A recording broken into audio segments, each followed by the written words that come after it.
喺英文系列嘅碰瓷檔咧，咁佢咧就會有少少特別嘅。咁佢一套咧就會有4盒4隻唔同嘅顏色，咁就會係總共有80粒嘅英文嘅碰瓷粒。咁佢呢一個咧，成個系列咧，佢係可以同小朋友玩串字嗰個嘅玩法，咁同埋佢係可以讀完個英文字出嚟之後咧，咁講翻個廣東話出嚟嘅，話翻俾小朋友聽呢一個嘅英文新字咧，究竟係英文係點樣讀，中文個翻譯係點樣嘅？咁佢呢個會比較特別少少，咁而且佢係可以查到咧超過有1萬個嘅英文新字，咁佢只要小朋友或者家長串得啱咧，佢係可以讀到出嚟嘅。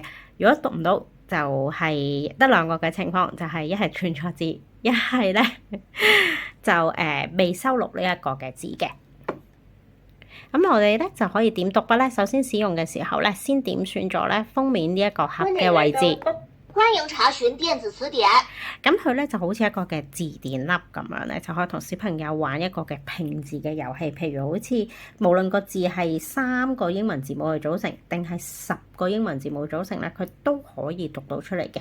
B-U-I-L-D-E-R。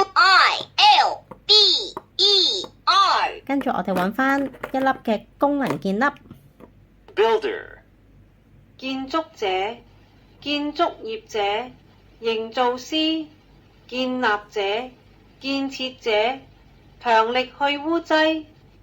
咁佢會講翻晒咧呢一個嘅英文嗰個嘅詞彙嘅中文解釋出嚟嘅。咁啊，我哋串完個字一定要攞粒咧功能鍵粒 Enter 出嚟咧，點一點佢，咁就可以確保知道咧小朋友究竟係串唔串得啱。咁同埋咧，亦都可以同小朋友去玩，譬如佢。咁亦都可以咧，同小朋友咧去玩咧，再碰瓷落去嘅。譬如我執咗個 builder 出嚟，跟住咧就可以同小朋友咧逐個咁樣去加翻落去啦。譬如 builder 我哋加咗個 I 落去，咁可以 BI 有啲乜嘢嗰個嘅詞語咧？我哋可以咁樣問下佢 BIR， 可能執個 D 出嚟就會變咗 bird 噶咯喎。咁佢亦都可以嘅，又或者咧。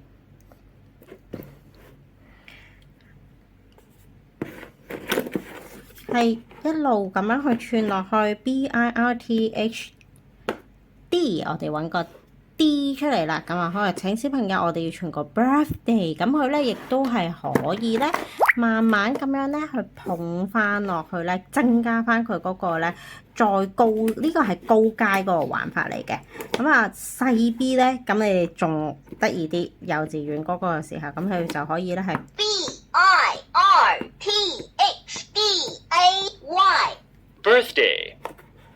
生日。咁佢咧就會係再好玩少少，一路咁樣去俾佢去串落去喺唔同嗰個嘅字。咁如果係細 B 嘅話咧，譬如係我哋要係一個小朋友，我哋可以執俾張圖卡佢，或者你俾本可能同雀仔有關嘅書佢。